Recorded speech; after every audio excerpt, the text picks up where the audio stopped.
안녕하세요. 파운동 생략의 최대혁 교수입니다. 오늘의 주제는 여름철 운동 방법에 대해서 알아보도록 하겠습니다.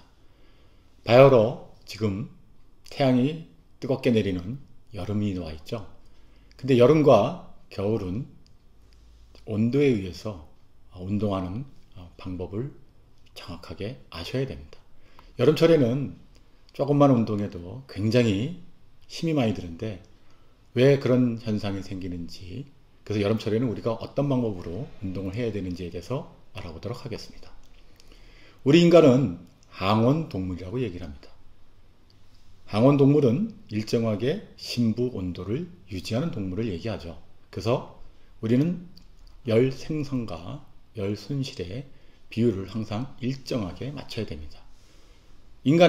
사람의 체온은 36.5도 정도라고 얘기를 합니다. 근데 1도 이상만 올라가도 우리 몸에 큰 이상이 생겨서 열사병 같은 그런 병을 얻게 되는 거죠. 그래서 일반적으로 신체 부위에 따라 체온은 매우 다양하고, 그래서 심부 체온과 피부 온도 사이에는 차이가 있습니다.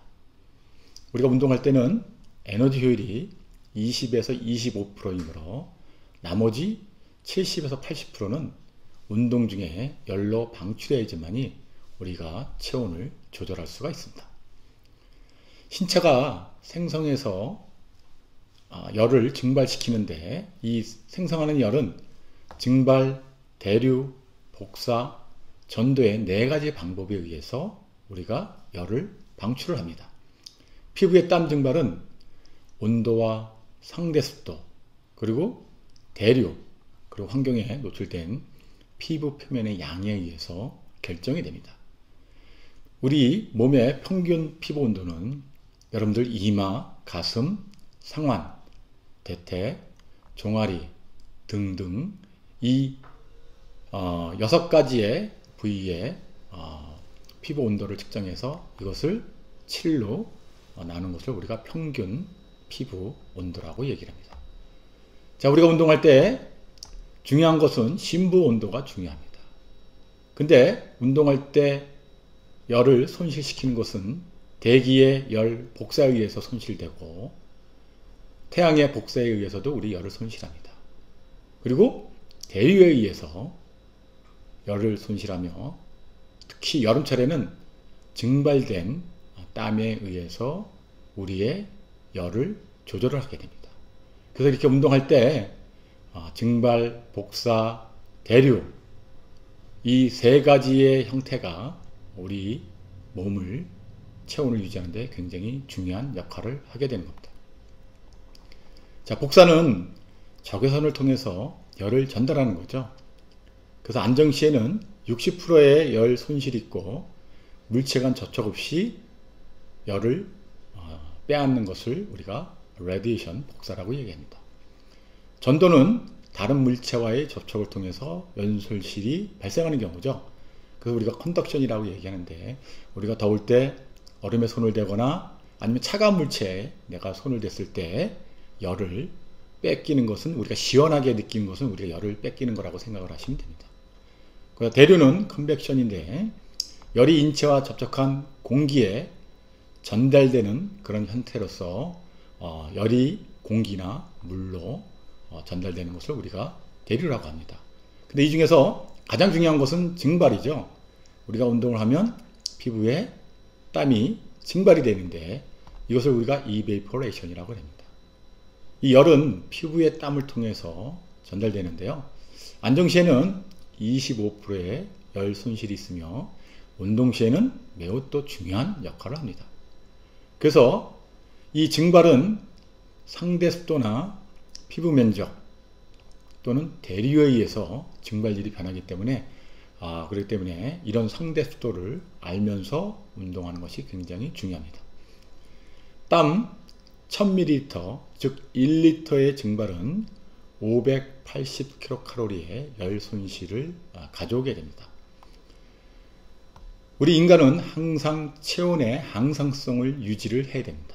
37도를 유지를 해야 되는데, 이때 우리가 운동했을 때 발생되는 열 생성과 이것을 우리가 얼마나 효율적으로 손실을 할 수 있는가가 우리 체온을 유지하는 데 굉장히 중요합니다. 자, 증발에 의한 열 손실을 한번 계산해 볼까요? 제가 달리기를 할 때 분당 10kcal를 소비해서 20분간 운동을 하였다면 우리의 에너지 소율성은 20%라고 얘기를 했습니다. 그러면 체온 증가를 막기 위해 필요한 증발량은 어떻게 될까요? 이를 계산해 보면 내가 20분간 운동할 때 분당 10kcal를 소비하니까 전체 에너지 소모량은 200칼로리가 됩니다. 거기에 에너지 효율성이 20%니까 나머지는 비효율성은 0.8이죠. 그래서 전체 내 몸에 열이 생성하는 것이 160kcal입니다. 근데 1리터, 즉 1000ml의 물을 증발시키는데 칼로리가 580kcal이기 때문에 내가 열 생성한 160kcal를 580kcal로 나누면 나는 0.276리터를 증발해야 되는 거죠. 이것이 증발이 안 되면 내 몸에 열이 쌓이게끔 되는 겁니다. 그 신체 열 생산은 우리가 운동을 해서 수의적으로 열을 생산하고 우리가 또 추위에 의해서 불수의적으로 열을 생산하는데요. 불수의적으로 열을 생산하는 것은 우리가 추웠을 때 우리의 지방이 브라운 팻이 떨림으로써 우리의 몸의 체온을 조절해 주는 것을 우리가 불수의적인 열 생산이라고 얘기를 합니다. 자, 온도와 상대 습도의 변화에 따른 증기압의 관계를 보면요. 자, 온도가 0도나 10도, 20도, 30도는 다 똑같습니다.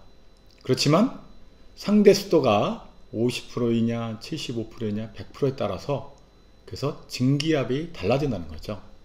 증기압이 달라진다는 것은 밖에서 피부와 닿는 그런 기압의 주변의 공기가 피부의 공기압과 별 차이가 없다는 겁니다.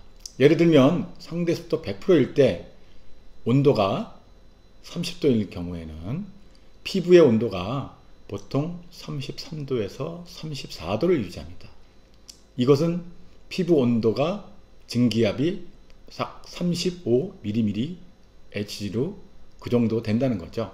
근데 공기의 증기압이 거의 32mmHg이기 때문에 그렇기 때문에 내 피부의 압력과 증기압의 압력이 별 차이가 없어서 그래서 내가 운동할 때 증발로 땀을 못 시키는 거죠. 해소를 못 시키게 되는 겁니다. 만약에 상대 습도가 50%일 때 온도가 10%일 때 내가 온도가 10도일 때 운동을 한다 그러면 공기의 수증기압, 증기압이 약 4.6mmHg가 되는 겁니다. 그럼 이때는 실질적으로 우리가 운동할 때 피부의 온도는 약 30도가 되는데요. 시원할 때, 선선할 때 운동할 때는 피부의 온도가 약 30도가 되는데 이때 우리의 피부의 압력은 약 32mmHg가 됩니다. 근데 증기압이 거의 5mmHg 밖에 안 되기 때문에 서로 기압차가 많이 나는 거죠. 그래서 우리가 땀을 더 많이 증발시킬 수가 있는 겁니다. 그래서 우리가 운동할 때 이렇게 같은 온도라도 상대 습도가 어떠냐에 따라서 우리 이베포레이션 증발량이 적어진다는 것을 알고 운동의 강도를 줄여서 운동을 하셔야 됩니다. 자, 운동 중 신체 열 축적을 보면요. 열 생성과 열 손실의 차이에 의해서 우리 몸은 열을 생성하게 되어 있습니다. 근데 비열이라고 있습니다. 스페시픽 히트가 있는데요. 체중을 1kg을 1도씩 올리는 데 필요한 열의 양을 우리가 비열이라고 합니다. 그래서 체중 1kg당 우리는 0.83kcal의 열이 발생하는 거죠. 그래서 신체 온도 1도 상승에 필요한 열은 비열 곱하기 체중이 되겠습니다. 그래서 이거를 예를 들면 만약에 마라토너의 체중이 60kg, 지금 온도가 30도, 상대 습도가 60%인 상태에서 분당 3리터, 산소를 1리터 소모했을 때 나타나는 칼로리는 5kcal니까 분당 3리터를 섭취해서 40분간 운동을 하였을 경우에 우리가 보통 운동 효율은 20%이고 이 중에 운동 중 생성된 열의 60%를 잃는다고 생각하면 훈련 시 증가하는 신체 온도는 어떻게 될까요? 네, 한번 생각해 보시고 근데 이제 신체 온도 1도 열량은 아까 0.1kg당 0.83kcal라고 얘기했습니다. 마라톤의 체중이 60kg이기 때문에 이걸 곱해주면 49.8kcal가 나오는 거죠. 그래서 신체 온도 1도의 열량입니다. 60kg 이런 마라톤의 선수의. 근데 총 에너지 소비량은 40분 동안 분당 15kcal니까 600kcal인 거죠. 그래서 총 열 생산은 우리가 에너지 효율이 20%이기 때문에 나머지 0.8을 곱해주면 그러면 총 열 생산이 480kcal가 되는 겁니다. 그래서 운동 시 총 비열량은 아까 0.6이라고 얘기했기 때문에 0.4를 곱해주면 480 총 열 생산 곱하기 0.4를 하면 그러면 192kcal가 되는 거죠. 그래서 운동 시에 체온이 어떻게 변했는지를 보면은 운동 시 총비 열량을 1도 열량으로 나눈 값이기 때문에 그렇기 때문에 192kcal를 내 몸의 1도 열량 49.8kcal에 나누면 내 몸의 체온은 3.85도 높아지게 되는 겁니다. 자, 우리가 열 부하로 인한 생략적인 반응을 보면요. 열이 올라가면 그러면 심부의 열 수용기에서 열이 올라갔다는 걸 느끼고 피부한테 생리적인 그런 반응을 주는 거죠. 그래서 전방 시상하부에 그 신호가 오면 그러면 피부의 혈관을 확장해서 많이 증발을 시키려고 노력을 하고 땀을 분비를 많이 시키게 되는 겁니다.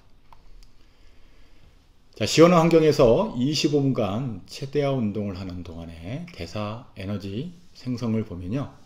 그러면 에너지 생산이 우리가 운동할 때 점점 증가해서 이렇게 800kcal로 된다 그러면 이때 시간이 지남에 따라서 증발에 대한 손실이 커지고 대류와 복사의 손실은 거의 일정하다고 보시면 됩니다.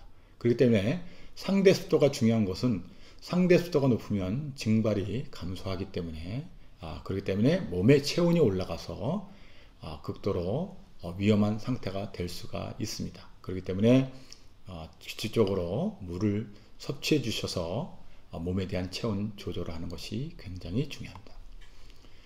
자, 운동 시 실내 온도 변화에 따른 열 교류를 보면요. 실내 온도가 증가하면 증가할수록 실질적으로 대류와 복사에 의한 열 손실이 감소하는 거죠. 그래서 실내 온도가 증가하면 대류와 복사에 의한 열 손실이 감소하고 그렇기 때문에 우리 심부의 온도가 올라갈 수밖에 없는 겁니다. 그래서 우리가 운동할 때는 항상 물을 섭취를 해 주시는 것이 굉장히 중요합니다. 자, 안정시 및 자전거 에어로비터 운동 시 다양한 운동량에 대한 열 교환을 보면 이렇게 운동량이 증가하면 에너지 생산이 증가하게 되는 거죠. 우리 몸에 필요한 ATP를 생성을 해야 되기 때문입니다. 그러면 자동적으로 우리 몸의 열 생산도 증가하게 되는 거죠. 근데 이렇게 열 생산이 증가하면 우리 몸의 총 열 손실도 증가를 해야 됩니다. 근데 이렇게 운동을 해서 보면 증발에 의한 열 손실이 가장 큰 비중을 차지하고 있는 것을 알 수 있고요. 대류와 복사에 의한 열 손실은 운동 강도 초기부터 운동 강도가 높아질 때까지 거의 일정하다는 거죠. 이것은 뭐냐? 대류와 복사는 상대 습도에 의해서 많이 좌우가 된다는 겁니다. 만약에 시원한 데서 운동을 하면 대류와 복사에 의한 열 손실이 더 증가할 수가 있습니다. 그래서 우리가 보통 열지수, 히트 인덱스라고 하는데요. 열지수를 우리가 많이 논의를 합니다. 그래서 여기서 보시면 27도일 때 27도 또는 27도일 때 상대 습도가 40%에서 지금 100%가 있습니다. 그래서 27도일 때 상대 습도가 45도가 되면 내가 느끼는 열은 28도의 열을 느낀다는 거죠. 그리고 상대 습도가 쭉 올라와서 29도를 느끼는 것은 55%일 때 27도지만 공기 중에 온도는 27도지만 29도라고 느낄 수밖에 없다는 겁니다. 그래서 이렇게 상대 습도가 높으면 높을수록 우리가 느끼는, 피부가 느끼는 그런 온도가 높아지기 때문에 우리가 운동할 때는 항상 상대 습도를 아시고 운동의 강도를 정해주시면 되겠습니다. 자, 고온 다습한 환경과 시원한 그런 추운 환경에서의 운동할 때를 보면요. 그러면 고온 다습한 운동을 했을 때 발환율이 이렇게 높아가고, 실질적으로 춥고 더운 환경에서는 발환율이 낮아질 수밖에 없는 거죠. 그래서 이거는 이제 즉 어떤 얘기를 하면, 덥고 습한 환경에서는 심부 체온이 높아지고요, 추운 환경에서는 심부 체온이 낮아지게 된다는 겁니다. 그래서 우리가 추웠을 때는 똑같은 운동 강도로 하더라도 심부의 체온이 그렇게 높지 않기 때문에 운동 강도가 본인이 생각한 것보다 높게 느껴지지 않고 오히려 낮게 느껴질 수가 있다는 겁니다. 자, 고온 환경에서의 운동 수행 능력이 저하되는데요. 그 이유는 근피로가 쉽게 더오고, 그 다음에 심혈관의 기능장애가 올 수가 있습니다. 그리고 중추신경계에 기능장애가 오기 때문에 우리가 고온에서는 운동 수행 능력이 시원하고 차가운 환경보다 더 힘들게 할 수밖에 없는 그런 인체 생리학적인 구조를 갖고 있습니다.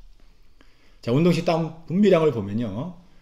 운동 중 증발에 의한 연손실을 증가시키기 위해서 전신경절 교감신경에 의해서 땀샘을 통해서 땀 분비를 증가를 합니다. 그렇지만 이 땀 분비량은 개인에 따라서 달라질 수가 있습니다. 고온에서 운동하는 동안 운동 수행력을 저하시키는 요인들을 보면, 첫째는 중추신경 기능의 장애입니다. 그래서 더워지면 일단은 동기부여가 감소하게 되는 거죠. 그리고 수의적인 운동단위 활성화가 감소되는 겁니다. 심혈관 기능 장애를 보면 일의 박출량이 감소하고요, 고강도 운동 동안 심박출량도 감소하게 돼서 근혈류량이 감소하게 됩니다. 또한 우리 말초 부위에서는 가속화된 근피로로 의해서, 그래서 pH가 감소된다는 것은 우리 근육이 산성화가 된다는 겁니다. 그만큼 젖산이 많이 쌓인다는 거고요, 근글리코겐이 고갈되기 때문에, 그렇기 때문에 우리가 운동 수행력이 저하될 수밖에 없다는 겁니다. 자, 고온 환경에서의 운동을 보면 성별과 연령별 열 조절에 대한 차이는 없습니다. 근데 연령에 따른 개인 온도 조절 능력의 차이도 또한 없는 겁니다. 그렇기 때문에 개별적인 그런 신체 상태에 따라서 차이가 있는 거지, 성별이나 연령이 높다 그래서 온도 조절의 기능에 차이가 나타나는 것은 아닙니다. 자, 열 수능을 보면요, 우리가 더웠을 때 운동하면 그러면 반복적인 노출로 인해서 발생하는 생리학적인 적응인데요, 이것을 우리가 수능이라고 그러고, 실험실 챔버에서 인공적인 조건에 노출됨으로써 발생되는 적응을 우리가 순화라고 얘기를 합니다. 근데 열 수능은 우리 혈장량이 증가하고 땀 생성 시작을 빠르게 하고 땀 생성률을 증가시키고 땀의 염분 손실을 감소하고 피부의 혈류량을 감소시켜서 우리가 열 수능을 할 수 있는 그런 능력들이 다 있는 겁니다. 자, 고온 환경에서 일정한 부하 조건에서의 최대화 운동 동안의 심박수와 심부체온의 열 수능에 대한 영향입니다. 그래서 우리가 반복적으로 운동하면, 그러면 심박수도 똑같은 운동을 하더라도 줄어들게 되고요, 심부체온도 이렇게 열 수능하기 전보다는 낮게 유지하게끔 되는 거죠. 그래서 우리 몸이 그 고온 환경에 적응을 해서 그래서 우리 몸의 항상성을 유지를 하려고 노력을 한다는 것을 우리가 알 수가 있는 겁니다. 자, 열병장애가 있죠. 우리가 여름철에 운동할 때는 흔히들 이렇게 근경련을 느끼거나 아니면 열신신을 할 경우가 있습니다. 그렇죠. 운동이 끝나고 나서 우리가 갑자기 어지러운 경우가 이런 경우인데요. 이런 경우는 징후나 증상을 빨리 아는 것이 굉장히 중요합니다. 그래서 운동할 때 어지럼증이 있거나 아니면은 터널 시야라는 게 갑자기 띵하게 느껴지는 그런 시각적인 그런 터널 시야 현상이 있으면 그러면 우리가 응급처치를 해야 되는데요. 물을 많이 마셔야 되고 서늘한 곳에 이동하고 그 다음에 누운 상태에서 다리를 심장 위로 올려주면 혈액이 빨리 심장에 공급되기 때문에 그렇기 때문에 이런 증상들을 예방할 수 있고요. 그 다음에 이제 열탈진이 있습니다. 열탈진은 이거 중추비로 때문에 그래서 효율적으로 운동하는 능력이 굉장히 떨어지게 되는데요. 이거는 이제 과도한 피로나 아니면 졸도나 혼란이나 혼미 상태인데 이런 경우 같은 경우는 그늘진 곳으로 이동하고 일단 물을 마실 수 있으면 물을 보충해 주는 것이 굉장히 중요하고요. 아이스 타월이나 선풍기로 우리가 대류나 전도에 의해서 빨리 몸의 온도를 낮춰주는 그런 응급처치가 굉장히 필요합니다. 가장 위험한 것은 열사병이죠. 여러분들이 여름에 운동할 때 열사병이 많이 걸리기 쉬운데 이거는 신경 정신병적인 그런 손상이 오는 그런 상태인 거죠. 이런 경우는 현기증이나 아니면 정신이 혼란해지거나 그리고 심부 온도가 40도보다 높아지는 경우를 얘기합니다. 이럴 때는 빨리 119를 부르시고 그리고 옷을 벗겨서 그래서 피부에 그 대류라든지 증발을 도와주고요. 그리고 30분 안에 38.9도 이하로 심부 온도를 떨어질 수 있게끔 차가운 물이나 선풍기나 이런 것들을 이용해서 체온을 저하시키는 것이 매우 중요합니다. 자, 열손상에 미치는 영향들을 보면요. 우리가 바람이나 대기 온도 그리고 대기 습도가 굉장히 중요하다고 얘기를 했습니다. 그리고 본인이 옷을 얼마나 편한 복장으로 피부를 많이 공기에 노출시킬 수 있게끔 입는 의복도 중요하고요. 그리고 우리가 수능에 따라서 열 손상이 적게 되기 때문에 여름철에 규칙적으로 운동하시는 것이 열 손상을 예방하는 지름길이라고 볼 수가 있습니다. 그래서 여름철에 체력 증진을 위한 6가지 유의점은 열병에 대한 그런 경련이나 현기증 같은 것을 이해해 주셔야 되고요. 그리고 뜨거운 태양열 밑에서 운동하시는 것보다는 시원한 곳을 선택해서 운동해 주시고요. 자신의 안전을 위해서 단계적으로 열과 습도에 적응하면서 운동 강도와 운동 횟수를 증가시켜 주는 것이 중요합니다. 그리고 운동할 때 운동 전, 중, 후에 체계적으로 물을 마시고 그리고 운동 끝난 다음에는 체중을 측정을 하셔서 운동 전과 운동 후에 체중의 변화를 평가하셔서 체중이 많이 빠지면 그러면 물을 더 많이 보충을 하시면 좋습니다. 그리고 가능한 한 옷을 간편하게 입어서 피부를 되도록 많이 노출시키는 것이 중요하고요. 가장 중요한 것은 운동 중에 심박수를 측정해서 운동 강도가 목표 심박수를 유지하고 있는지를 확인을 해 주셔야 됩니다. 왜냐하면 보통 운동 강도보다 더 높은 목표 심박수를 유지하는 경우가 많기 때문에 그렇기 때문에 여름철에는 운동 강도를 낮춰서 운동을 하시라는 것이 바로 고온에 의해서 심박 출량이 더 높아지기 때문입니다. 그래서 오늘은 여름철 운동 방법에 대해서 알아봤습니다. 여러분이 뜨거운 태양빛 아래서 건강하게 운동할 수 있는 방법을 하시면 건강하게 여름철을 지낼 수 있으실 겁니다. 감사합니다.